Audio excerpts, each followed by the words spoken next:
2, 3, 4. I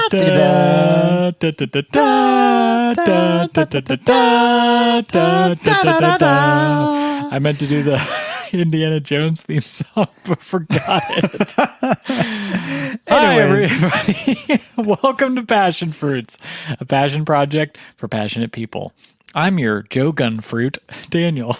And I'm your Desert Plum, Adam. Yes. And here we are in the Passion Fruits podcast. That we are, Daniel.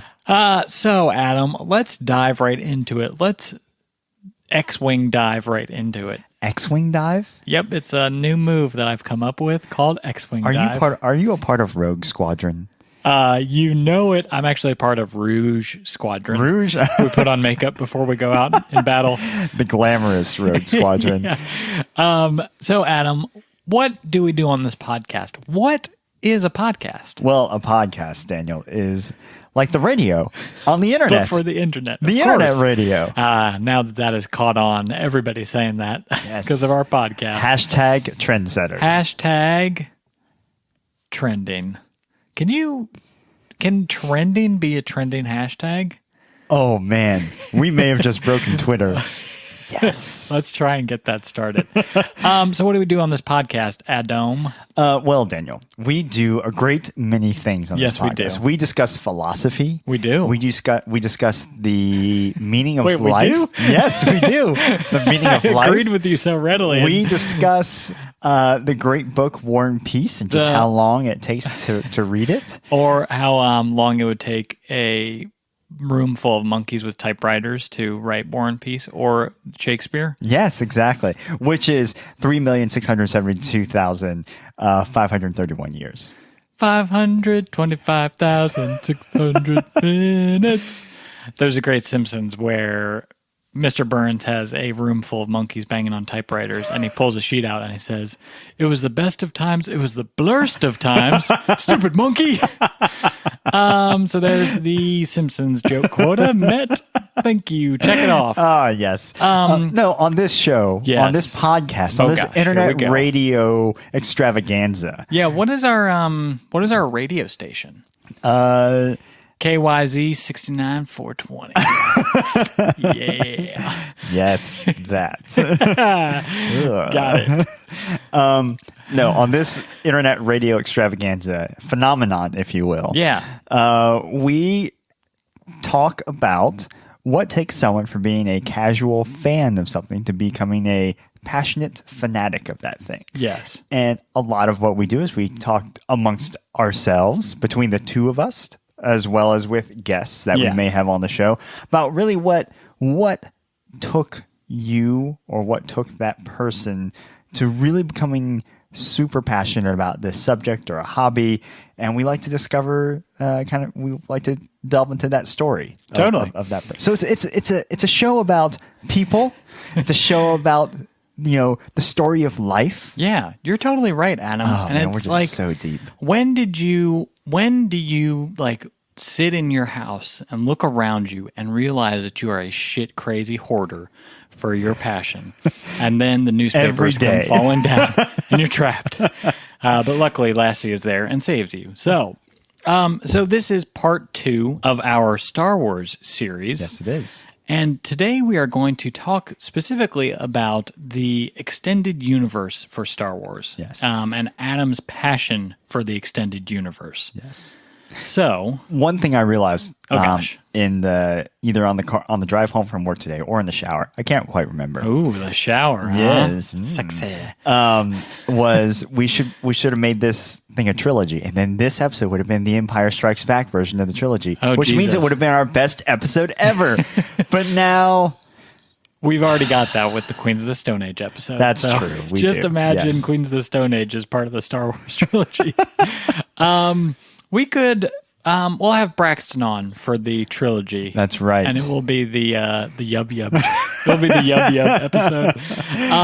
So yes, let's dive into Star Wars and the extended universe. There we go. We'll do a brief recap of Star Wars. Yes. In case you're hopping around, you like to mix it up and you like to hit shuffle on your little iPod Nano. You know that I love shuffle.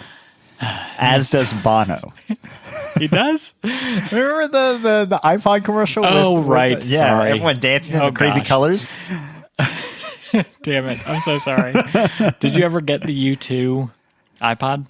I don't think so. Oh, man. I had the OG. No, I didn't even have the OG. I had the iPod. It's still sitting in my car. Nice. Like the iPod video or something? Yes, I think it was the iPod video. Nice. Yeah. Coolio. So blast from the past. Speaking of blasters, Star Wars. Pew, pew, pew, pew, pew, pew. No one knows what to call those things. Blasters, pew pew things, Rudy Tooty point and shooties. Yes, so Star Wars is, and we talked about it last episode. Yes, we did. Star Wars is a worldwide phenom that has taken over the galaxy, basically, with movies, toys, books, TV shows, video games, everything. Yes. And last episode, we talked about the roving band of misfits, Luke Skywalker and his best friends, Chewie, Chibi, Chewbacca Town. I forgot to ask you. What? Maybe we could talk about it today, but have you ever seen the Star Wars Holiday Special? Maybe. Everybody's coked out. It's amazing. Maybe we could talk about that. But we can. So Luke Skywalker and Chewbacca's grandpa and Chewbacca's dad go and fight Darth Vader and the Emperor. But the Emperor, God, he's just a little scamp and just runs away. I've lost you right now. What's going on? Are you recapping all of Star Wars? Yes. Okay, so Episode 1, The Phantom Menace. We open to a star-filled galaxy. Space stations ahead. Vaguely racist aliens are in the space station when Liam Neeson says, I have a particular set. Oh, wait, hold on. What's his accent? I have a particular set of skills. I'm going to take you, and I'm going to take you by good.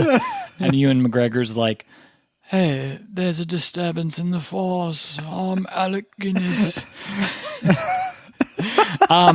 And scene. Episode 1, done. Wow. Wait, no, you forgot. You forgot. Our blockade is perfectly legal. Our blockade is perfectly legal. We were promised mercy. Then, Episode 2, Attack of the Clones. It turns out that the Republic, making its own army. Obi-Wan. Well done, Republic. Obi-Wan, now donning the title of Jedi Master, goes to fight Jango Fett. End of movie. Episode 3, Jango Fett, what a wily bastard he is. But he got his head cut off in Episode 2. It just wasn't shown. Episode 3, this newcomer that we hadn't met before, Anakin Skywalker, turns to the dark side and kills Samuel Jackson. In the movie. In the movie. Episode 3, done. Episode 4, we've learned a lot in the text crawl at the very beginning. Turns out that Luke Skywalker is Anakin Skywalker's son. So we find that out in Episode 4, that Darth Vader is Luke's dad. Episode 5, nothing really happens. It rains a bunch. There's a cloud city. Rains a bunch? Maybe I'm thinking of Episode 2. Episode 5, there's a cloud city, and Billy D. Williams sells us Colt 45. End of movie. Episode 6. All we need to say is Ewoks and Yub Yub. Episode 6. End of movie. Episode 8. No shit. Episode 7. It's been probably like 500 years. Han Solo. Oh, there was a guy, Han Solo. He's still alive. He's 540 years old. He is this wizened old smuggler, and he and Chewbacca Town are roving the galaxy. End of movie. Episode 8, the last one to come out. Oh, there are some side movies. Rogue Squadron, and they all go to the beach. And Solo, a Star Wars story. That's about the rock climber guy who free solos El Capitan. And then when he gets to the top of El Capitan, he goes, now this is pod racing. And then we figure out who fired first, finally. Episode 8, they run out of fuel rods, and they use the last of the fuel rods to jump into hyperspace and destroy a Imperial destroyer. End of episode 8. Episode 9, turns out Rey and Kylo Ren are related. Oh, no. Turns out they're Skywalkers all together. They're best friends now. And they grab Chewbacca, and they just head out into the twin sunset. Thank you. End of series. Okay. Well done, Thank you, Daniel. everybody, for listening. This was the end of season 1 for Passion First Podcast. No, all right. So there's Star Wars for you. It's a fantastic space opera that covers the Skywalker family. But after... Technically, George Lucas always said it was a story about the droids. Right. About Well, that's true. R2-D2 and C-3PO. Very true. Yeah, because they're in near every damn movie except for the side stories. Yeah. Okay, so I am C-3PO, human cyborg relations. I know 12 languages. That's just me bragging. I know. You got me at a discount. Yes. So Star Wars comes out in 1977, episode 4. Comes out in 1977, and Adam, you are much more passionate about the extended universe than I am. Yes.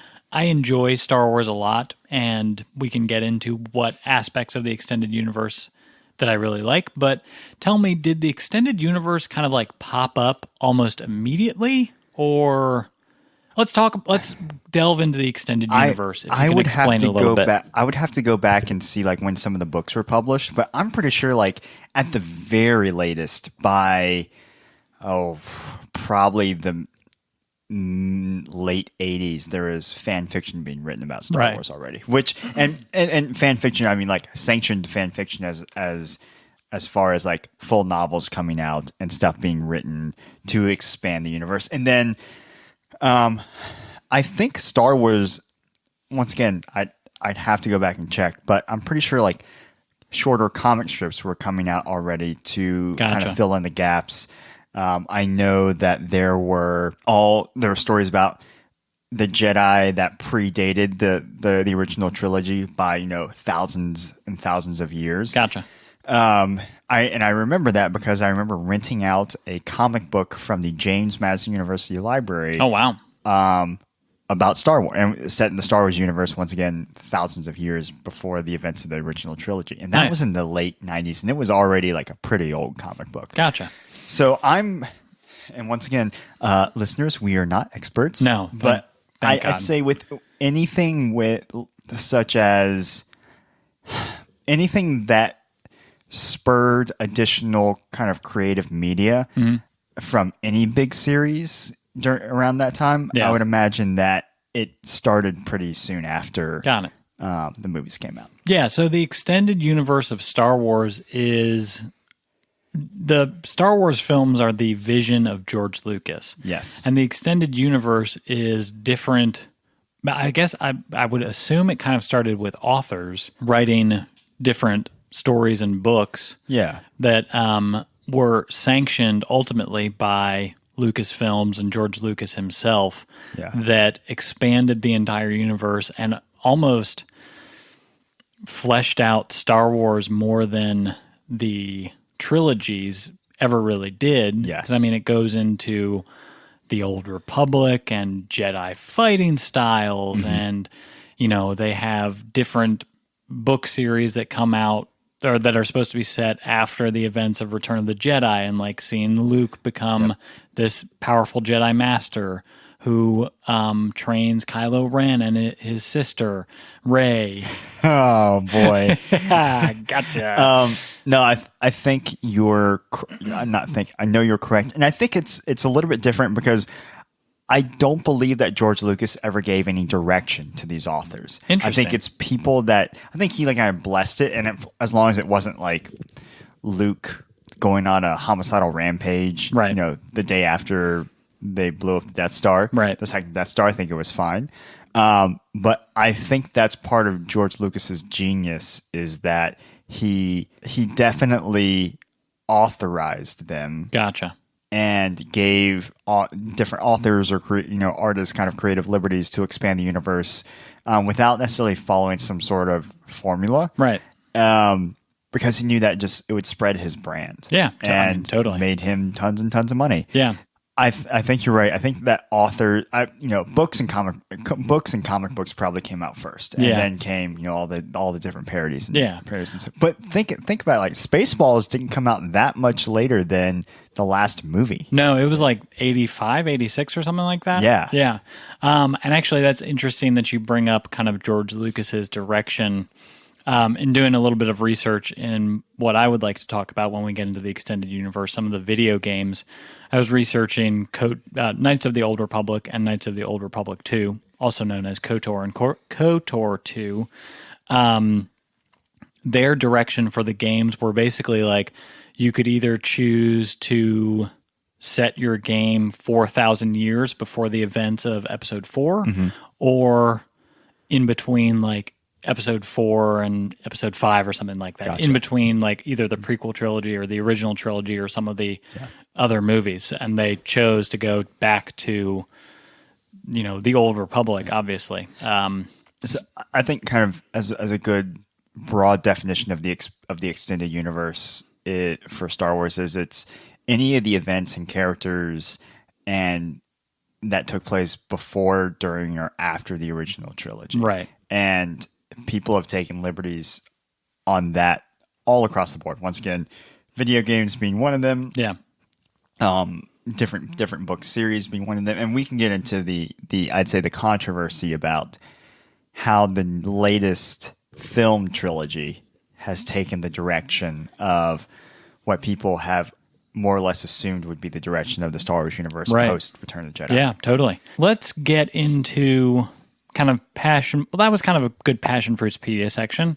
Do you want to talk any more about Passion Fruitspedia? Or no, I think that's good. I think the impact of this is that the Star Wars franchise, the total value of it's estimated at $65 billion.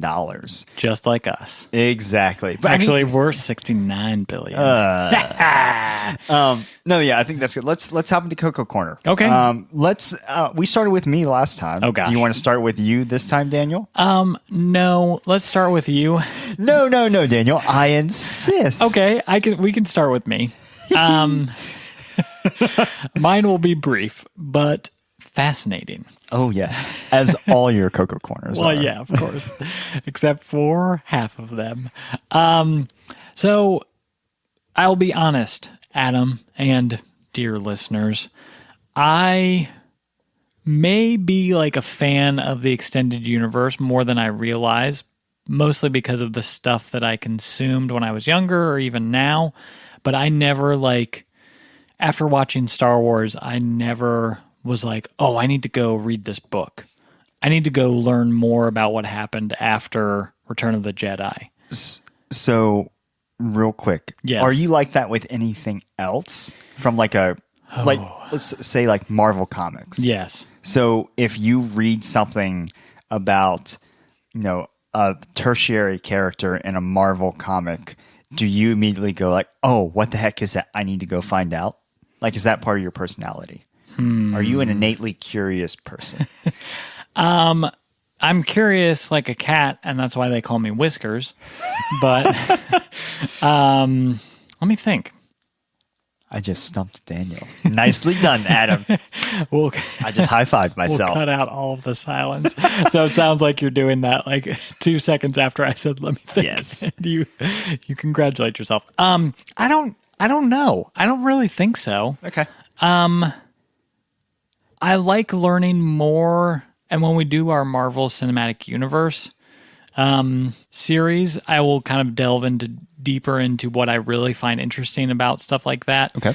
But what I'm trying to figure out how to start with this. So, no, I don't really get into the extended universe. The most I get into with Star Wars Extended Universe is the video games. Okay. That's really where I guess I was a fan of the extended universe because I got to, and some of it isn't even really the extended universe, because some of the video games I was playing were based on the movies. So I'll start with when episode 1 came out. That was, of course, when the big Star Wars machine, the merchandising machine, kind of geared up again. Engage. And of course, ages 6 to 14. Yes, I think here so. we go.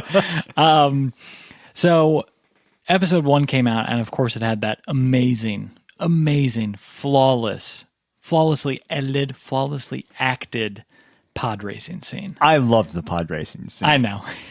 And it's a great scene. Jesus, here he goes. Now this is podcasting. So when that came out, there was a great game, Star Wars Episode 1. I kept calling it Star Wars Episode 1 Pod Racer, but it is Star Wars Episode 1 Racer, which is weird. Why would it be called Pod Racer? I don't know. I was a racist. So that came out for N64, and that was a game that me and my brothers played a bunch. I know one time when you came over to my house, darn right, when we were in college and we still had our N64, you played that. I had to physically drag you out of the house away from the TV. No, just one more race. And must beat the old Mantel level. Oh, Jesus. Here we go. See, I don't even remember the track names. That's how good of a fan I am. It's a new lap record. Anyone? No? Dear God. Just getting started, Daniel. What have we gotten ourselves into? Once again, this is the second installment of our 4 hour episode. Yes. So a couple other N64 games came out, Star Wars games that I enjoyed, like Rogue Squadron, of course. Did you ever play Shadow of the Empire? I think so. Maybe we may have rented it. It's the first person shooter, or like third person shooter with Dash Rendar. Yeah, and set around the time of the second movie. I may have played it at a friend's house or something. But of course, as we've talked about in the Halo episode, when I really started discovering my video game identity was when in 2001, 2002, when Halo came out, and I had the original Xbox. Mm-hmm. And that was really when I found I really enjoy video games, and I enjoy them more than just let's play on the weekend with my younger brother and just hang out. Yeah. It's there were stories there that you could learn about different things, and there were magical, mystical places that you could escape to. Let's say, because you had to escape from your own life because it wasn't fulfilling. Yeah, take that. This podcast took a dark turn. Yeah, Adam he's Darth Revan. Darth Jar Jar. Darth Revan. So around that time, the prequels were starting to end. 2002 was when episode 2 came out, and then 2005 was when episode 3 came out. And I remember playing the episode 3 video game and really enjoying that. But what really grabbed me was the Star Wars Battlefront 2 video game. Yeah. Which was a video game where you were a Republic commando or a stormtrooper or droid or a Republic or a rebellion soldier, and you just fought large battles. It was one of the first large battle games that I played. I don't know if there were any before that. I'm sure there were. Do you know if it's of any relation to the same developers that did DICE that did Battlefield? Because the Battlefield series started coming out around then as well. So this was made by Pandemic Games, I think. Okay. And then Battlefront 2 that came out in 2004 has been rebooted for modern consoles and has been made by DICE, who make Battlefront. That's right. Because EA now owns all of the rights to Star Wars video games. And everything. And DICE is under EA. So, but this was like the late 90s and mid 2000s were like the golden age of Star Wars video gaming. Because Star Wars Battlefront 2 was this awesome game where you were playing large team battles. There was a great campaign where you played as a commando in like the 501st Battalion or whatever it's called. Yeah. And it was just like such a fun game to play. Me and my friend Steve would play it like Friday nights when we were hanging out with other friends, and we would like take over the galaxy. It was a game that you could always turn on and hop into without trying to like tweak anything or do anything. You could just get into it. Similar to the way like Halo is, basically. Totally. Like just, especially if it's ubiquitous enough where everyone knows how to play it. Exactly. But you could play as like Jedi in one level. So you could play as like the Emperor, like choking Yoda or choking other people. I really just went for the Emperor because he was slow and powerful. That's the kind of people I like. So that was probably one of my most favorite Star Wars games. And I guess it's part of the extended universe because they made up the campaign for it. It's not based on any of the movies or anything. There are some elements of the movies, but I mean, like the 501st is referenced in a couple books, but I know that's probably why that made it popular is because the 501st is like you said, is this like legendary elite unit that you get to play a part of. Right. It's definitely the extended universe. Yeah. And I didn't really know that playing it because I wasn't like you. Lame. I know. I'm so sorry. I mean, they explained that a little bit in the game, but what the games that I really love are the Star Wars RPGs, KOTOR, Knights of the Old Republic and Knights of the Old Republic 2. And these were the ones that we talked about earlier where they're role-playing games set 4,000 years before the formation of the Galactic Empire, so before Episode 4 comes out, and it follows your character as he tries to stop the Sith from taking over and destroying the Jedi. That's like the top level of... That's such a deeper story than some of the movies that you just described, too. Man. And then Chewbacca shows up. End of game. He's a Jedi. End of game. But so what was it about the games, like the RPGs, that that really drew you to them, at least? I remember playing them and really, it was like one of the first games that I had played, and maybe there were others, but it was one of the first games that I had played where I really felt like I was creating my own Jedi. Yeah. And like KOTOR 2 especially, I was just trying to move as quickly as I could to get to the point where I could get kyber crystals and create my lightsaber and take down the evil guys. But it was kind of one of the first really story-heavy RPGs that I played that really captured my interest, both KOTOR and KOTOR 2. And so KOTOR is made by BioWare, who made the Mass Effect trilogy. Yep. Which is one of my favorite video game franchises ever. Really? Yeah, I love those games. Oh my gosh, they're so good. Have you played them? I have not. Oh, they're so good. But it's like... I heard they're scary. If you're a little baby... Okay, which you well, are. they're scary then. But so BioWare created KOTOR, and then when LucasArts approached them to make KOTOR 2, BioWare was like, actually, we're working on this thing called Mass Effect. Why don't you give the chance to Obsidian, who they had worked with, BioWare and Obsidian had worked with before. Okay. And Obsidian created my favorite Fallout game, Fallout New Vegas. And they just came out with a new game called The Outer Worlds, which is on Game Pass, Adam. You should play it. Daniel just did a creepy eyebrow thing at me. I might not go to bed tonight. This might be a hint to what my recommendation will be. But so Obsidian and BioWare created these amazing games that then when I when they released other games like Mass Effect and Fallout New Vegas, I was like, oh shit, this is like the people who did KOTOR 1 or KOTOR 2. And like, I'm definitely going to play that. Yeah. So I'm not sure if I'm giving a really good description of why I like these Star Wars games so much, but yeah, that's pretty much it.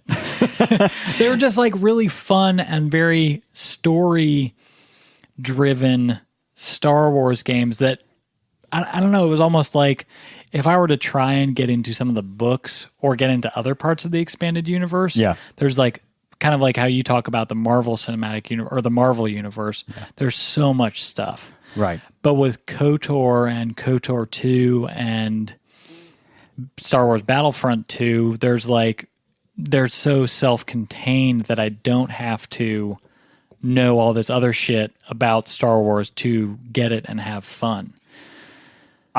I think that's an interesting thing about at least the KOTOR series, because that's what everyone says. They are phenomenal games on their own. Totally. And it's a completely standalone story. Like, you technically don't need to know a thing about Star Wars to play KOTOR. Yeah. I mean, you should know who the Jedi and the Sith are, but, you know, it's 4,000 years before anything is set in the trilogies. So it's like the companies, BioWare and Obsidian, could write these amazing stories without having to think about, well, would the Emperor, like, would Darth Vader, like, what would he do if, like, he heard about this? Like, would he go after that? Like, would Luke Skywalker really do that? Like, your character could be anybody, and you could be a light side or dark side Jedi, Sith, and fuck shit up.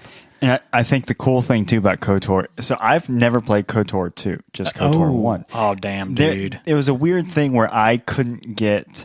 Like, KOTOR 2 had some weird compatibility issues with Windows. Yeah. And whenever... It didn't matter. Whatever version of Windows I was on, I couldn't get KOTOR 2 to work. So that was one of the big issues with KOTOR 2, is that... And it's crazy to think about now. Like, Obsidian had maybe 13 or 14 months to create a huge RPG like KOTOR 2. And that's kind of Obsidian's reputation almost, is that they're given a short time frame where they create amazing games like KOTOR 2 and Fallout New Vegas, but they're released with tons of bugs. KOTOR 2 famously has a very abrupt ending that if you get it on PC now, there are mods that restore the ending and fix 500 bugs. So yeah, I'm not surprised that you haven't played or haven't been able to play KOTOR 2, because I think that's a common problem. And how annoyed do you think people are going to be by us saying KOTOR 2? Because I'm getting pretty sick of it. Anyways, we can move on. But I'd say video games are definitely a big part of the extended universe. Totally. It's something that I'll talk to a little bit here in a little bit later on. Yeah. But I'd say like the original Knights of the Old Republic, like it took you to worlds that you'd heard about but had never visited or seen before. It's like Kashyyyk, which is the Wookiee home world, or Dantooine, which is Dantooine. Yeah, they're on Dantooine. Burn by fire the laser.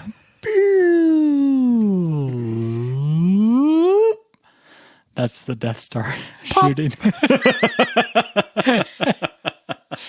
Like a fart in the wind. Dantooine's too remote too remote a target to explode Princess Leia. What? Alderaan will do. Yeah. That's what I say all the time. Alderaan will do. But I think that's, and you're absolutely right. It's a good point you brought up about Knights of the Old Republic, is it let you become your own Jedi. Yeah. And that's, when I think about that now, that's what I really liked about it, is, I could create my own lightsaber. I could make it whatever color I wanted. Yeah. I could, learn different force powers, and it plays you through the greatest kind of what if. Totally. Because all of us, or I'd say a good majority of us, wanted to become a Jedi when we were little. And that's what we played make-believe. And this actually let you become a Jedi. Yeah. So anyways. Cool. Have you played... So you've just played KOTOR? Correct. Okay, got it. Can I talk about one more video game? Sure. All right, and then we'll get into... Because I really want to know I want to know more about the extended universe from you, Adam. Cool. So we talked about it a couple episodes back, the Mount and Blade Warband mod, Yes. the Star Wars mod. That is probably the best, besides KOTOR and KOTOR 2, that is probably the best Star Wars game, even though it's a mod for another game. I mean, they're like Homeworld 2 had a Star Wars mod that apparently was phenomenal. So anyway, go ahead. But it's just like, again, you get to pick and choose. Like, you can be a droid Jedi, you could be a Gamorrean Jedi. It's just like this game. This, again, I've mentioned it before, but like this janky RPG. Graphics are bad.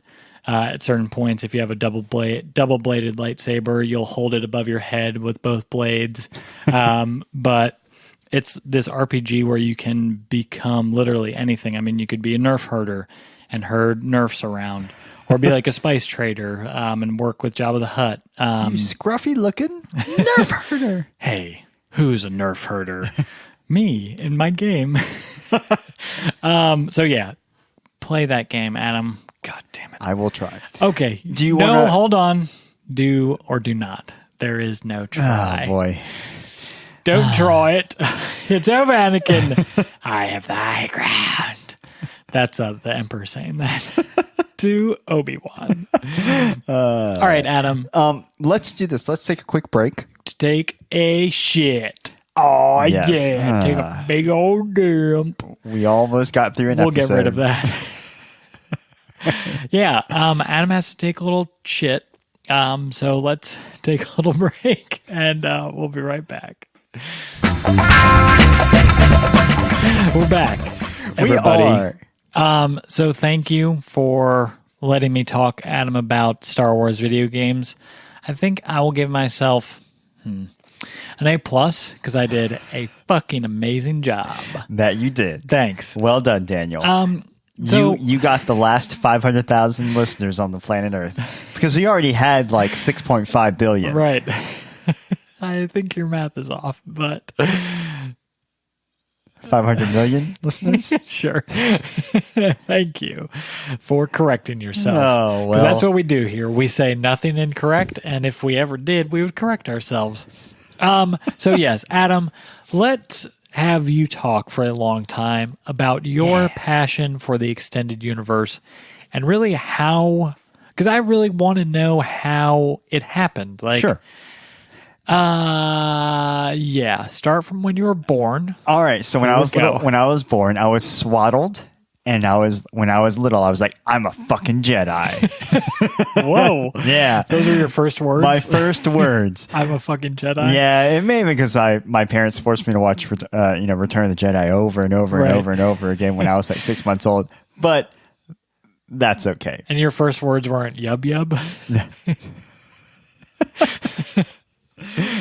Too bad. Anyways, so the dramatic life story of Adam T.F. Harris is one that was really highly influenced by Star Wars. Got it. I think it definitely was one of the more culturally significant influences on my relation with pop culture and what I felt about the entertainment industry and video games and everything. And really, for a good chunk of time, Star Wars enveloped my life. And I think it gets back to the question I asked earlier about being curious about this world. Yes. And that's a lot of what I attribute to me being so interested in it, is because Star Wars is an inherently technical story, like how you make a lightsaber, how you get ships to fly in space, how turbo lasers work. Right. And see, I didn't really get into that because I was a smart kid and I already knew all that stuff. So I was like, lightsabers is just a beam of light going into a kyber crystal. Oh yeah, sorry.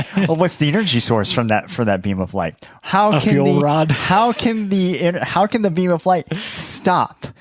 And how can that powerful beam of light / laser be condensed and focused enough so that it doesn't pierce 800 meters out. 800 meters. Answer that. When we get into the Imperial system. We are in the Imperial Empire. system. Jesus, Adam. Hashtag Empire did nothing wrong. Adam was always a Sith in KOTOR and KOTOR 2. No, I'm a goody two shoes. I could never do bad stuff in KOTOR. Anyways, so I was always inherently curious about how this stuff was made, and I remember when I was really young, I was constantly trying to figure out how to make a speeder bike because I thought that was really freaking cool. And I was like, I'm going to get these like box fans and it's going to make like a hovercraft and I'm going to like put a bicycle on top of them. And my parents were like, yeah, you do that, Adam. And then you burned down the house. Similar thing with like lights. I distinctly remember getting like cardboard tubes, like getting like those little crystal marbles and stuff and trying to like put a battery through them. I don't know what I was going to do with it, but you're going to chop off your own limb. Yeah, we're worth a try, It's adorable. What color were your lightsabers when you made those? Oh man, so some of them were teal, some of them were green. Okay. I never really went for the pure blue. Definitely not the red. Of course not. Whew, my God. That wasn't until much later when you became very cynical and jaded that you were like, the Empire was right. But I know that I first got started by getting picture books. Like those exploded diagram books of like, all right, here's the ultimate guide to Star Wars ships, and here's the ultimate guide to Star Wars weapons or Star Wars worlds. And I think like we discussed in the last episode, I was always fascinated by the making of the movie. Gotcha. So you go back and watch these documentaries and they have like these little models all over the place. They're flying. I'm like, that's really freaking cool. That's how they do it. That's how they make the real life speeder bikes. Movie magic. Yeah. But that's what I think, that curiosity and that desire to go like, oh, it's a Star Destroyer, but what is a Star Destroyer and why does that one look different from that one? So that explodes there to learning about different classes of spaceships. Gotcha. And like how many turbo laser batteries can fit in a Star Destroyer. And did you know that an Imperial class Star Destroyer can fit 6 squadrons of TIE fighters in it? What is a turbo laser battery? A turbo laser battery is that fuel for a spaceship? No, a battery. That's just regular speak, Daniel. A battery is just an emplacement of turbo laser guns, usually synced together to fire en masse. Oh.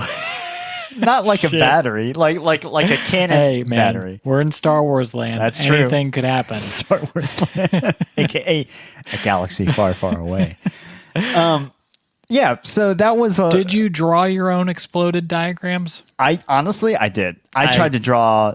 I liked to draw big space battles. Gotcha. So I would like draw Star Destroyers fighting against New Republic ships and Rebellion ships, and the Imperial ships always winning because that's what you're all about. Maybe. You gotta admit, the Imperial technology is pretty cool. Adam just gave a weird look. Do your parents still have all those drawings? I don't think so. I hope not. Man, do you hope not? Damn it! You need to get on your parents to bring these to us. That's true. Sorry, go ahead. So that all that kind of interactive stuff, so Star Wars Legos and Star Wars books and just drawing about them, that's what really got me started. And then I started reading chapter books. Like the Bible. Yes. And the Quran. You're a very learned man, Adam, is what I'm trying to say. But I remember in like fifth and sixth grade, I was starting to read like chapter books. And that's when I got into like the X-Wing series of books. And basically what the books did, like the novels that were written about them, they really opened the kind of my world as far as what I perceived as to be the Star Wars world. Gotcha. And that beget more curiosity about all the different stuff that was being spoken about in the books. Got it. So it was a domino effect of, all right, I read this book, I read about this new ship. Okay, well, what does this ship do? So go and read another book about the ships and planets and blah, blah, blah, blah, blah. Yeah. So you gave me the first book in the Red Squadron.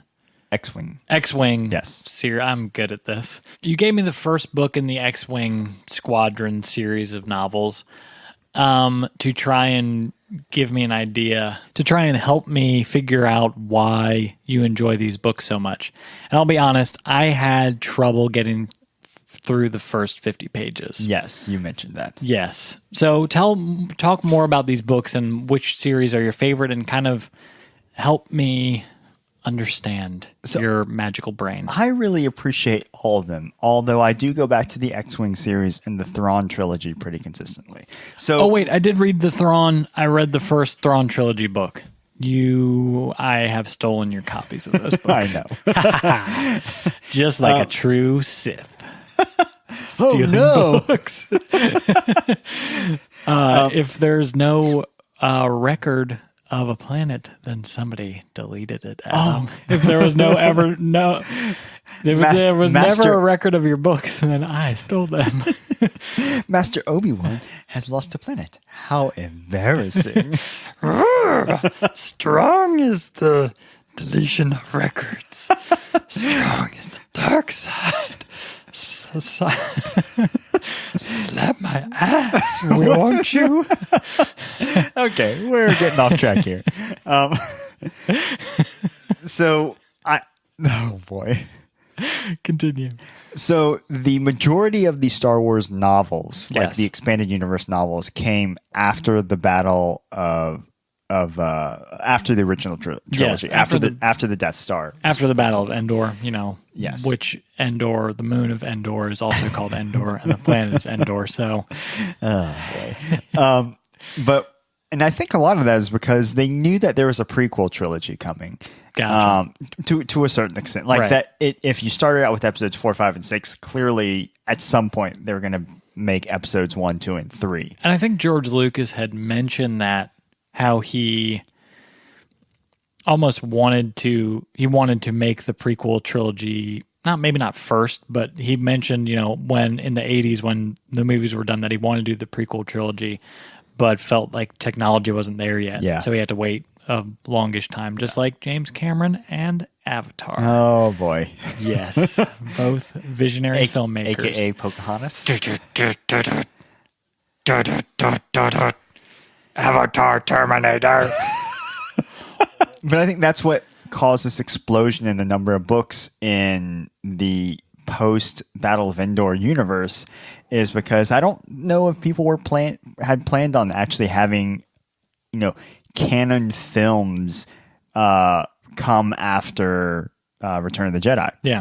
And so it gave all these authors kind of carte blanche to create this universe however much they wanted. And the X-Wing series is 10 books long. Yeah. 9 books long, technically.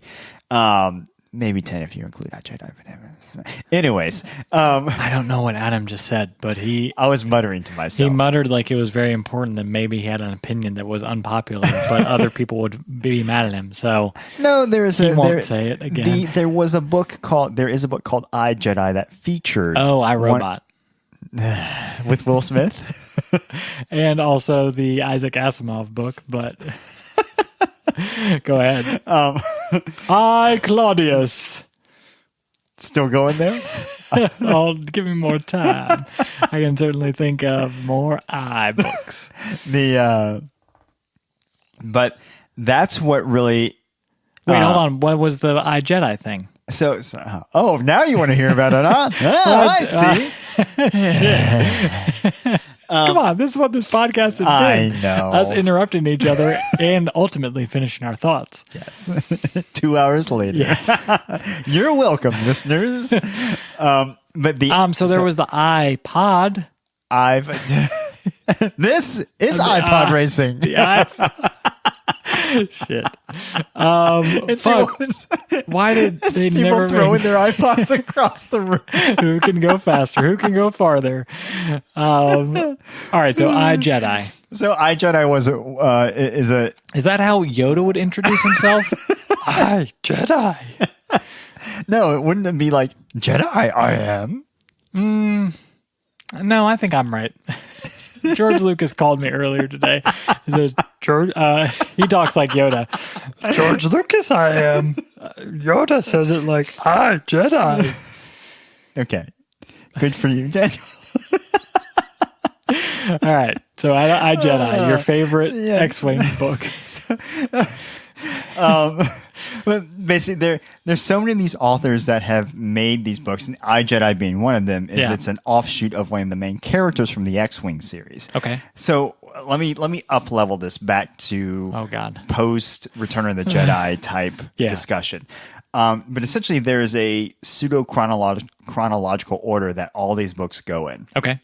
And all the authors have, I don't know if they've coordinated amongst themselves, but they generally don't write overlapping or conflicting storylines. Gotcha.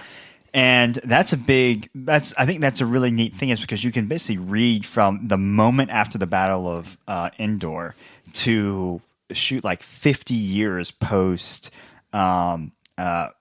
50 years onwards, right, where Han and Leia have children. They're actually named different children. Luke marries and has a child. Yeah. So this extension of the universe in my opinion, very intriguing book form. And what I liked about the X-Wing series, especially, or any of these series, is that it highlighted characters that were spoken of very briefly or very briefly introduced in the movies. Gotcha. And exploded those relationships out to so many more characters. So X-Wing, the main character really is Wedge Antilles. Yeah. Wedge Antilles was part of the original Red Squadron. So he was one of the only people that survived the original Death Star trench run. Yeah. And also was responsible for blowing up the second Death Star in Return of the Jedi. Right. And he was in Red Squadron / Rogue Squadron in the original trilogy. Right. And then basically this, multi-book series came out about just him as a pilot. Yeah. And the squadrons that he led.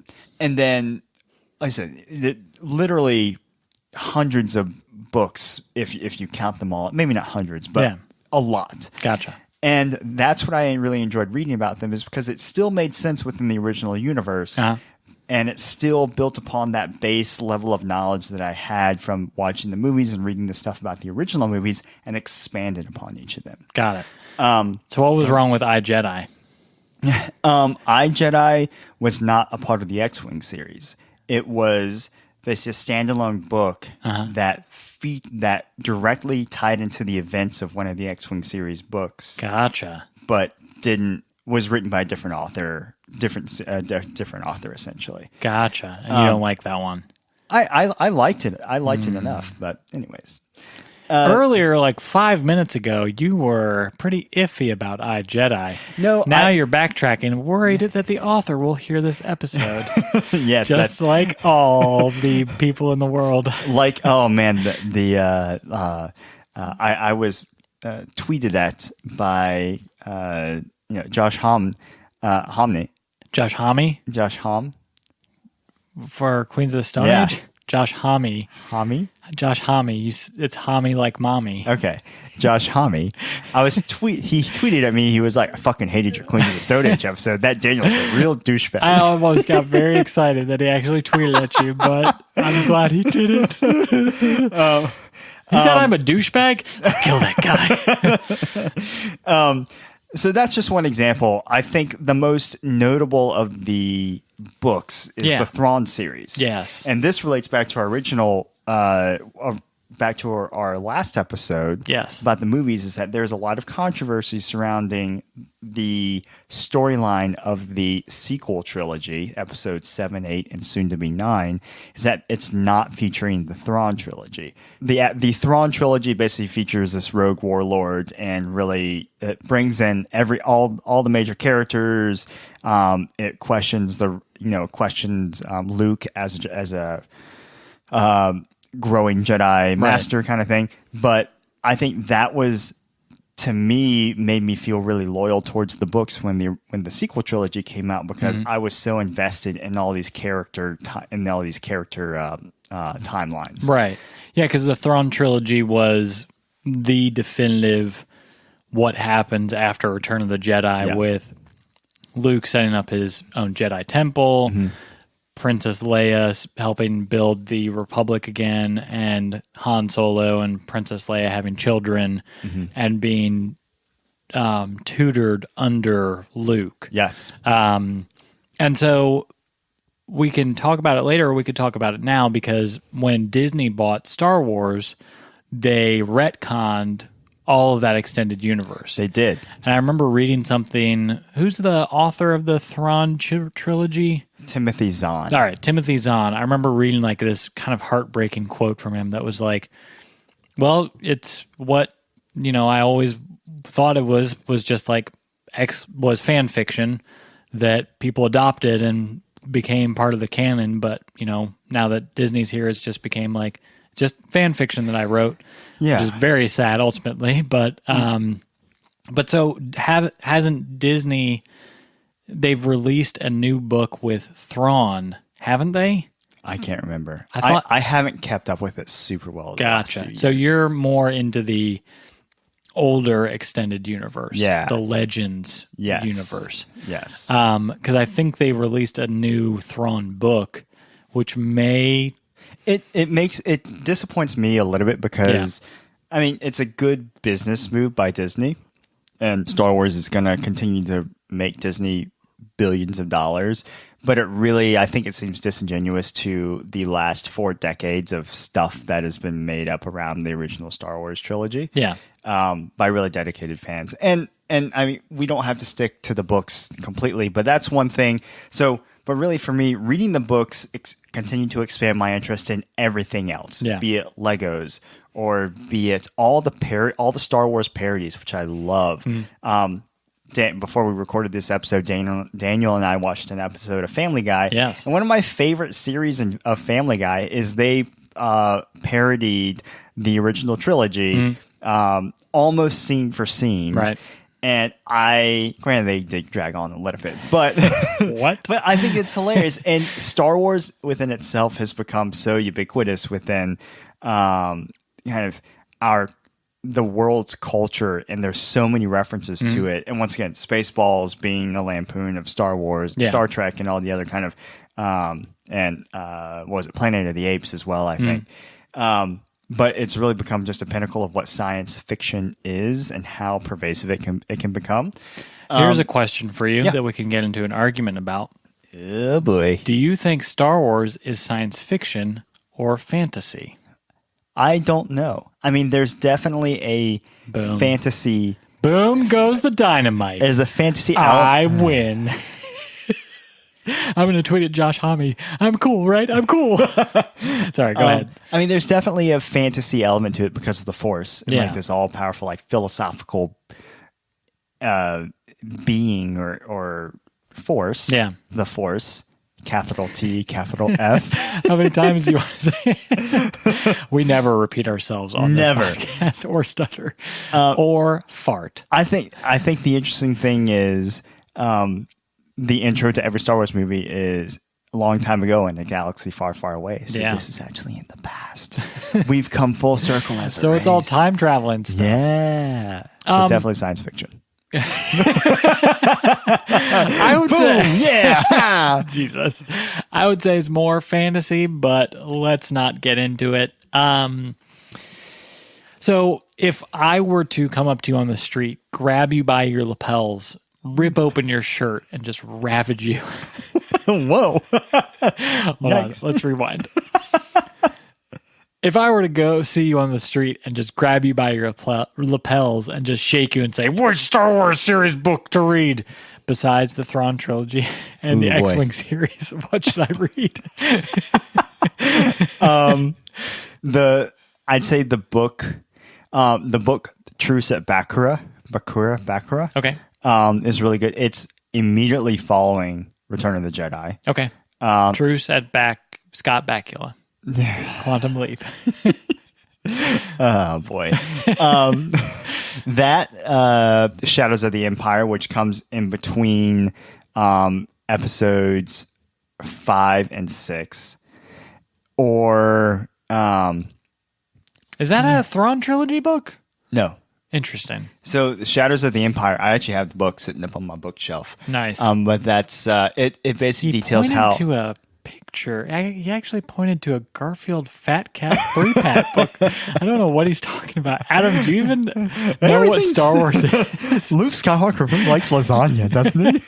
And hates Mondays. I'd say one of those two books, because they're both standalone books, Gotcha. but they're once it lets you dip your toe in the water of the extended universe. Hot as hell. Yeah. Nice. So like I said, the books are one thing, but it really expanded the interest into. But yeah, sorry. So I've said this like 12 times already, but beyond the books, Yes. that has really.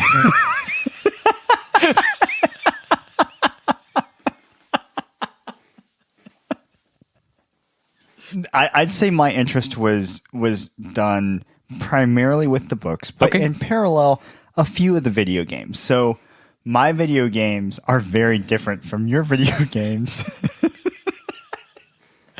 I don't know what that means, but okay.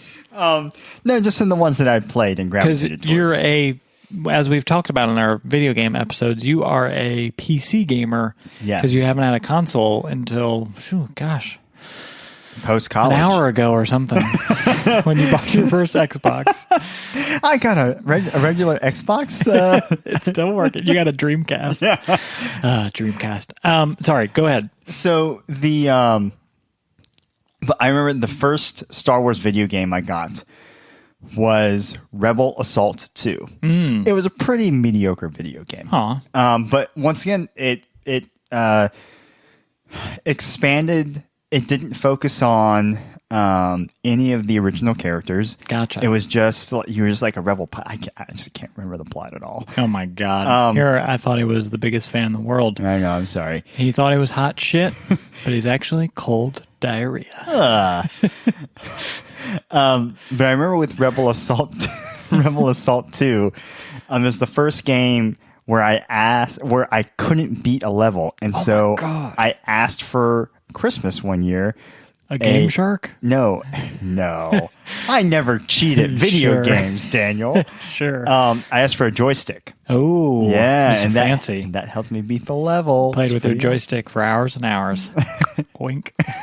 My magic stick. Mm-hmm. I do not like that. Is that what you call your lightsaber? A magic stick? Nobody's really sure what they're called. Laser swords, laser sabers, sword sabers. Or magic sticks. Sorry, go ahead. I got into Rebel Assault 2, which is this kind of like pseudo first person shooter. Yeah. I actually want to go back and look at like a YouTube clip of what Rebel Assault 2 was like, because my memory is probably very different from what the actual gameplay is. Yeah, you imagine like all the graphics being like perfectly smooth. Oh, you yeah. really look at it now, it's just like 2 polygons. Yeah. Like, how did I even play this game? I also played a lot of X-Wing versus TIE Fighter. So that was more of like a quote unquote simulation type where you actually like flew in an X-Wing cockpit or a TIE Fighter cockpit. And I remember that very distinctly because it was much more realistic. Like your shields, like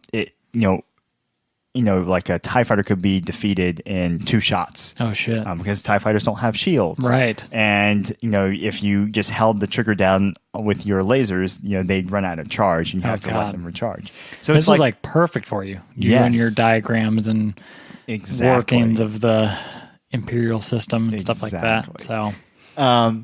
So it's that we spoke about in the Civilization episode, we spoke about Star Wars Rebellion, which was this like pseudo real time, but almost turn-based strategy type galactic conquest. Right. I played the modern day version of that, which was Empire at War. Right. And then KOTOR, that's the Old Republic. Nice. But once again, like the video games spurred more curiosity into different worlds and different stuff. So it's led me to really appreciate every aspect of the Star Wars universe. Gotcha. And that's why I think why I continue to love the movies. And that's why, like, even though some people poo-poo some of the movies, I still like them. Yeah. Because there's I think I can't differentiate as much these days as to like what's just fan service, Gotcha. and what is like just stuff that's really moving the plot along. Interesting. I think that's what a sign of like a true fanatic Mm-hmm. is. I love the fan service stuff, like like Rogue One. Yeah. Once again, for some reason, people don't like that movie. I love it because I'm like, yeah, Yeah. No, and it's if we can talk about Rogue One again briefly. Sure. It's like taking the ultimate fan theory of why the fuck would the Death Star, this planet-destroying weapon, have a tiny exhaust port that could ultimately cause a chain reaction to destroy the Death Star. Why would it have such a idiotic design to have that? Yeah. It turns out it was purposefully designed that way to sabotage the Empire, which was like a huge fan theory since Star Wars came out. Yeah. Which is really cool that Disney was like, well, yeah, why the hell would the Death Star have something that could do that to it? So yes, we're talking about the extended universe here. But like before Disney came along and authorized the movie Rogue One, Rogue One would have been considered, it wouldn't have been a movie, it would have been like a book. Right. It would have been an extended universe thing, which is pretty cool that Disney has, with the Mandalorian and the Obi-Wan series coming out and stuff, those are going to be, it's cool that Disney has created this space for other people to make visual Star Wars media like TV shows and movies, rather than kind of keeping them to video games, books, and things like that. So that's what. So I'm going to say this real quick, and then I'd like to get to what I'd consider like wrapping up our discussion about the extended universe. Yes, but I think my nerdiest point was when I was collecting Star Wars trading cards. Oh, nice! Like it was like the Star Wars version of Pokemon. Cool, and it was awesome. Do you still have them? No. Do you play? I sold them on eBay, actually. How much did you make from it? $150. Whoa, not bad. You could buy a Womp Rat with that. I think I was like, I think I was in like 8th or 9th grade. That's big money right there. Big you bought money. So much porn and chewing tobacco. Nice. Well, I'm very sorry you don't have your cards anymore, Adam. I'm a little bit disappointed. Apparently I had a pretty rare card. I actually sold that separately. Oh, wow. I had like an original version Luke Skywalker. Whoa. And I sold that for like $25 on eBay. Holy shit. Yeah. $25. Hey. So yeah, well, one day we'll have to do a Pokemon episode because I never got into Pokemon. Oh, really? Never. I didn't get into it as much. We need to find someone who is like... who was or is super into Pokemon. We should. Listeners out there, if you were or are, hopefully not still are. Hey man, Pokemon Go's a thing. That's true. Pokemon Go is a thing. Pokemon Ear, which is the Spanish version of Pokemon Go. Ears to go. At least Adam explained it for you troglodytes out there who don't know Spanish. Me, on the other hand, I speak it excelente. muy excelente. But yes. So I would like to wrap up this is the extended universe. I think there are big things that we didn't talk about or haven't discussed in depth, but stuff like the Clone Wars, the animated series, which is phenomenal. You're a huge fan of that. I am, and actually, I think I started watching it because you recommended I start watching it. I might have, and I've probably watched like the first half of the first season. Yeah, I just I never got into like some other show would kind of like usurp it, and I would try and get back into it, but I need to go back because I've heard nothing but amazing things about it and the Star Wars Rebels animated show, which is I guess the Disney computer animated show that they've made. The Clone Wars was so it really fleshes out that period between episodes 2 and episodes 3. And it gets dark. Like it's an animated series, but it really moves the plot along. There's some really heavy stuff that happens in there. But it shows like that, which make me excited for shows like The Mandalorian. Yeah. Makes me really excited for kind of once again all like the future of what the expanded universe for Star Wars will look like. Yeah.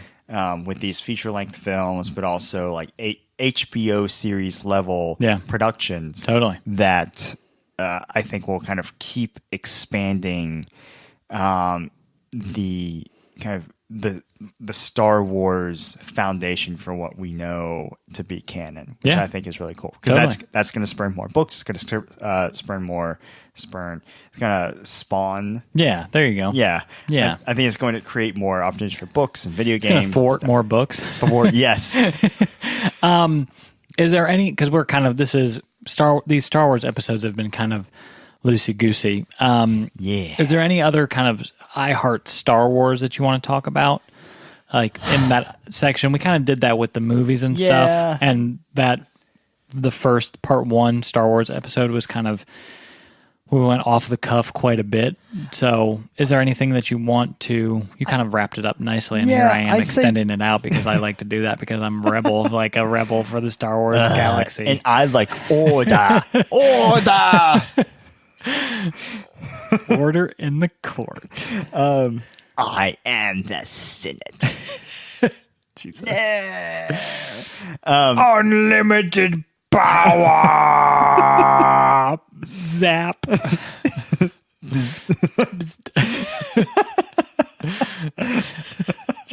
So bad. I think the I Heart Star Wars comes within the myriad types of media that I consume.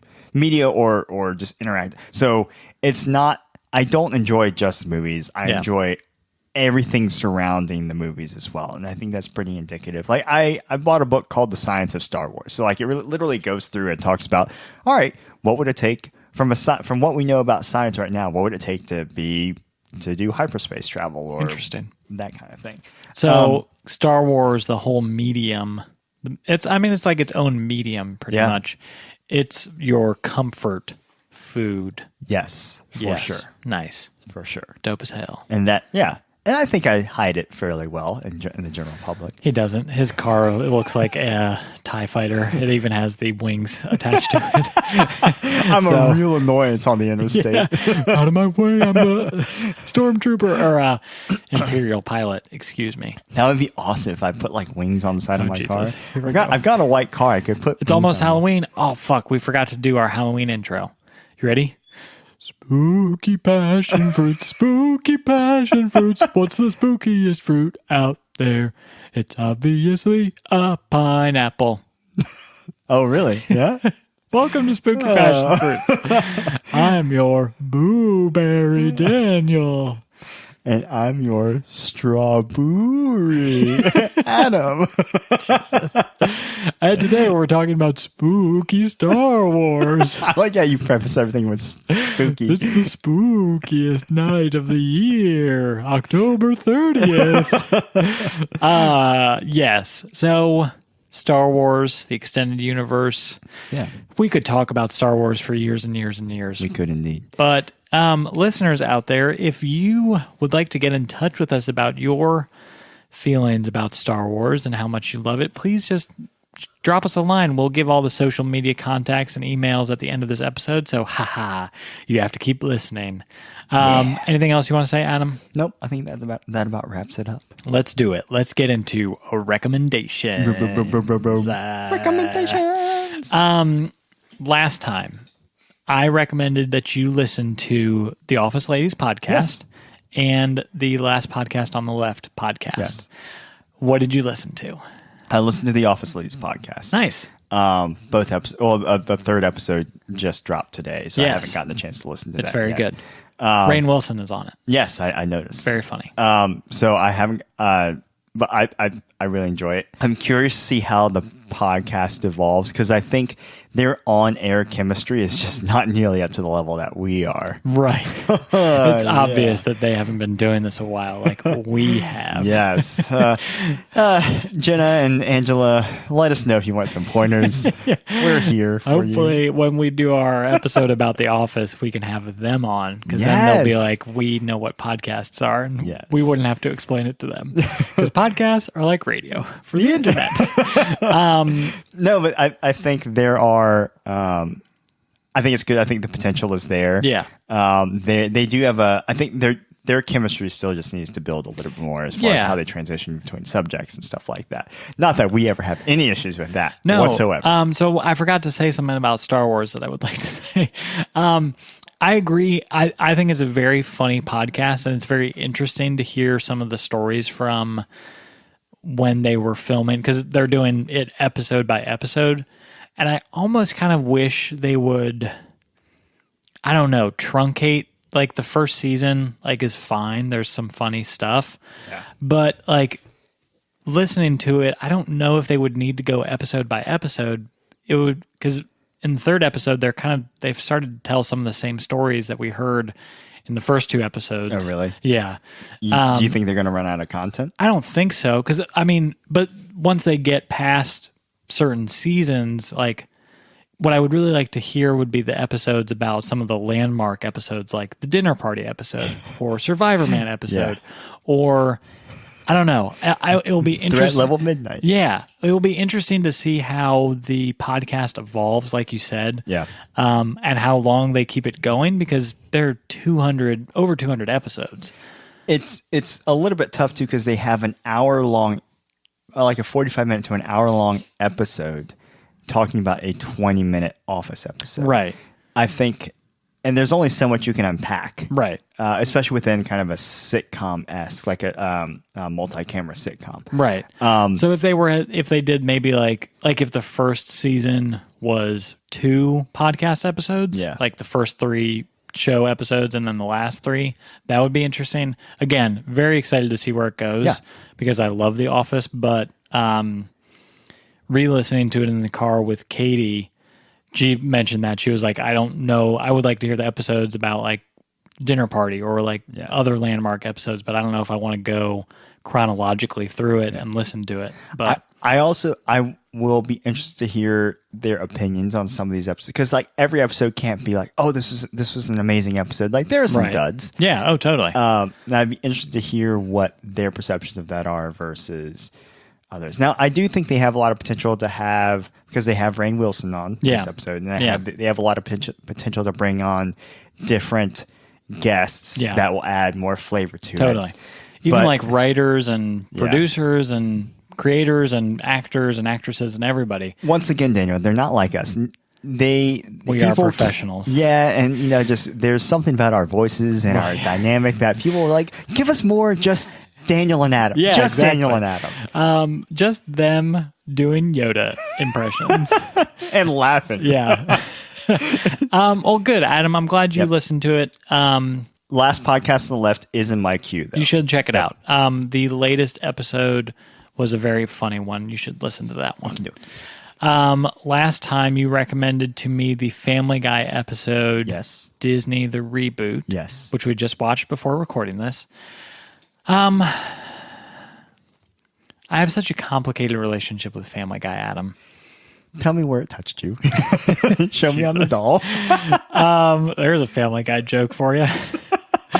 So you think that's bad? Christ. I don't know where the wheels fell off for me for Family Guy. I don't know if it was like college when they brought Family Guy back, because I remember when I started watching Family Guy in high school, and it was just the first 2 or 3 seasons on DVD, because it was just 2 or 3 seasons and then they canceled it. And then it came back in 2010 or something. Yeah. And I don't know. It just... Wait, 2010? I thought it was... Maybe earlier. It was in high school. Okay, we were in like high school. 2007 or something. Yeah. I don't know. A lot of what you've talked about last week was how, and we can talk about it now, but like Seth MacFarlane, the creator, is back to writing some of the episodes and stuff like that. And some of the jokes from when they came back to me are just awful and not funny. As not necessarily this episode, but correct. Just the past episode. No. Just want to clarify, because there were. What you were saying is that you're not sure where the wheels fell off. For you with Family Guy. And while I found this episode funny, there were definitely some elements where I was like, "Oh, Family Guy might be funny to me again."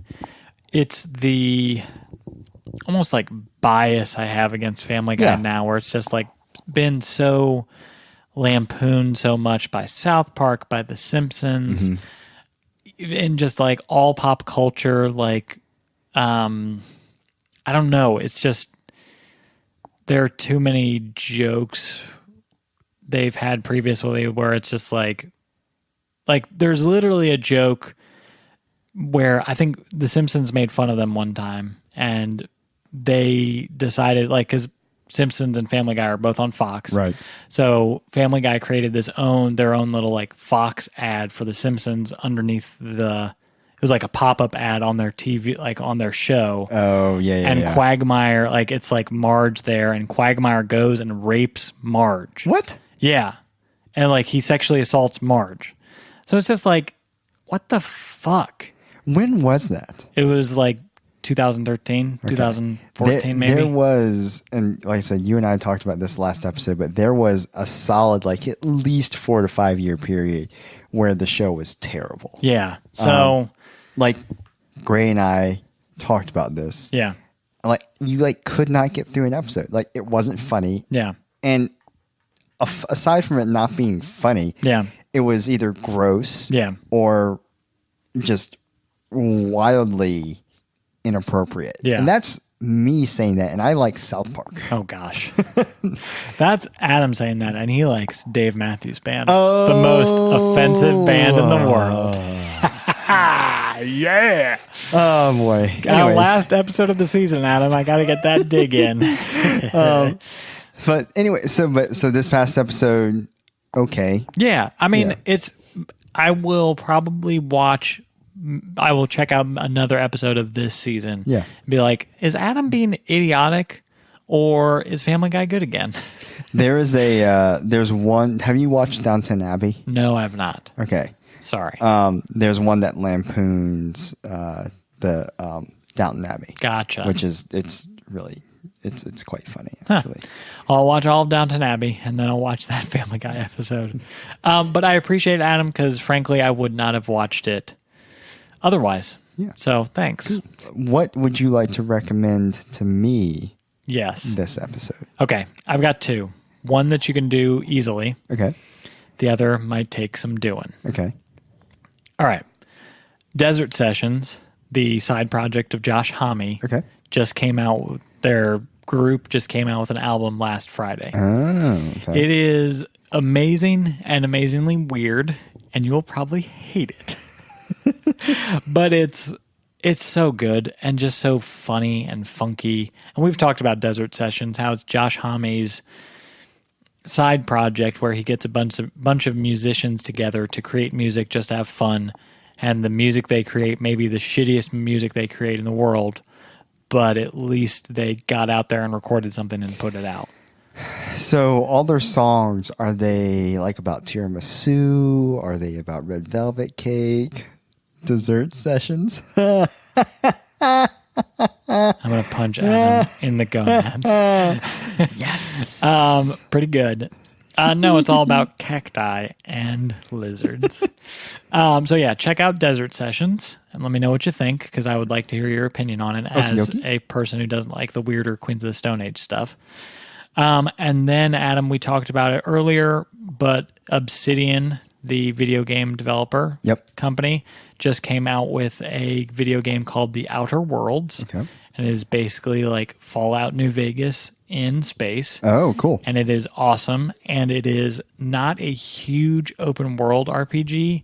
It is like a pretty well contained open world RPG. So it is much more focused and much more enjoyable as an older video game player to get into it and to start playing it. Ooh, I like that. So the gunplay is amazing. The gameplay is amazing. The gunplay is amazing. You get to slow down time. But it is like you can literally do anything. Like you could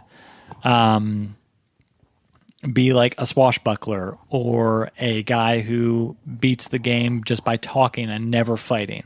Like they wanted it to make it like a classic RPG. It is really, really good. It's on Game Pass on Xbox One, so you can easily download it and play it. And I would suggest even getting in like an hour or two and just trying it out because it's a lot of fun. Cool. So The Outer Worlds video game and Desert Sessions, the album. Nice. Yes. Thank you. All right, Adam. All right, Daniel. Oh, God. So this is going to be a little bit of a off-the-wall recommendation, but I just asked you, but you said you had not watched Downton Abbey. Correct. Has Katie, your wife, watched Downton Abbey?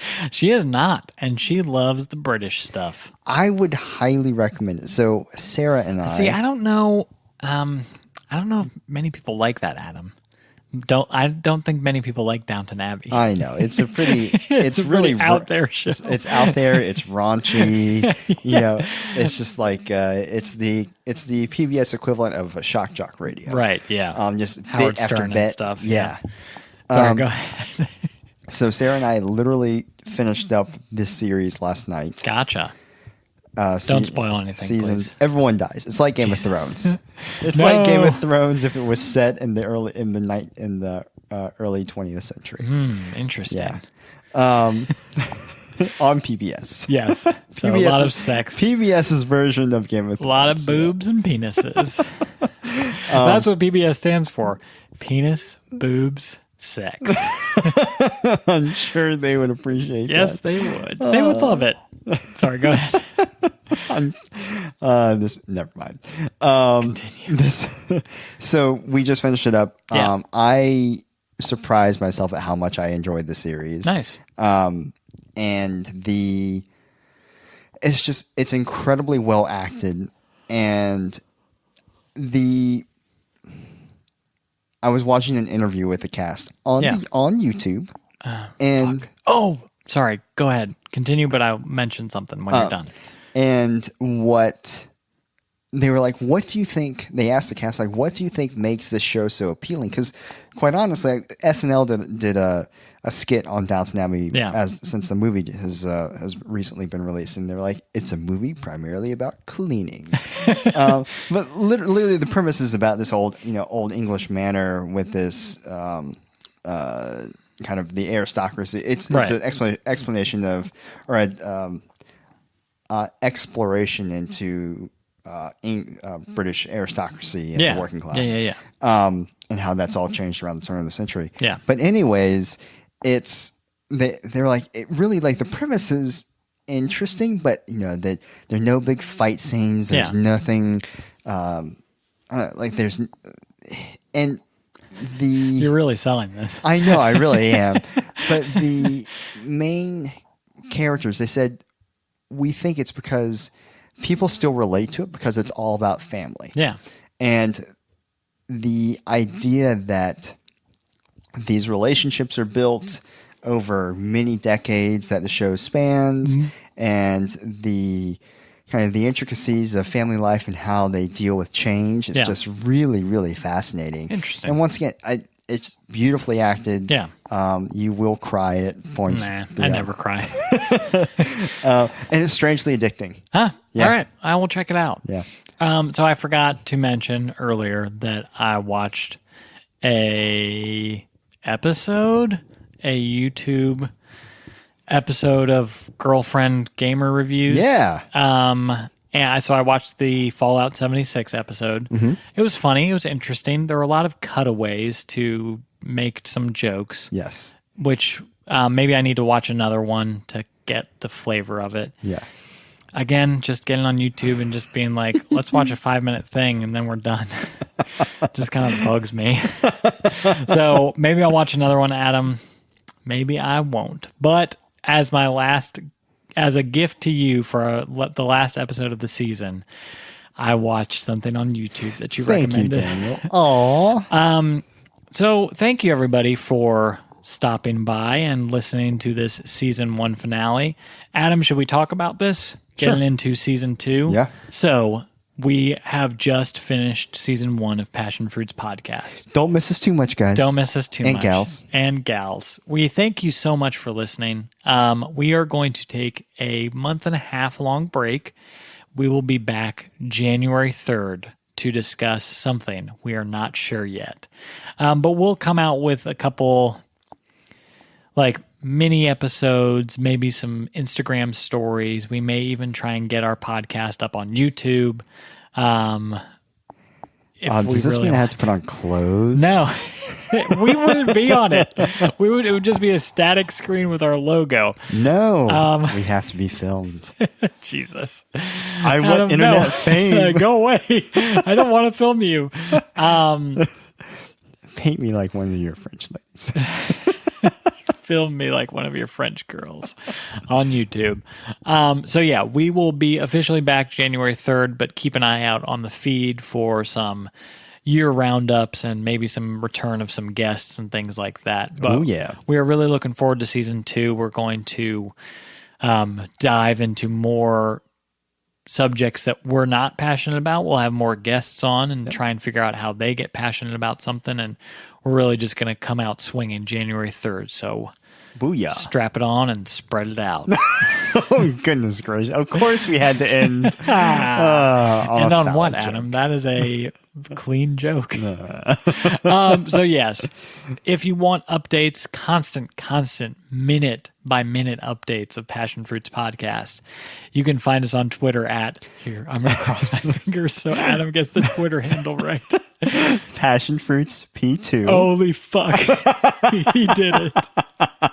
For the last episode of the season, Adam got it right. Finally. Search Passion Fruits Podcast or Passion Fruits P2 on Twitter. Yep.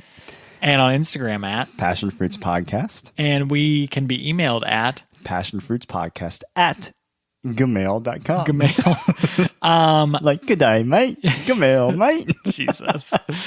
You can find Adam on social media at Adam.tay. And I can be found at Dan is in the radio on Twitter and Instagram. Again, don't sell me no blue milk or blue jeans. Thank you again, everybody. We will talk to you in the new year. Goodbye. Bye. What's a Star Wars bye? How do you say bye in Star Wars? Aloha. Aloha.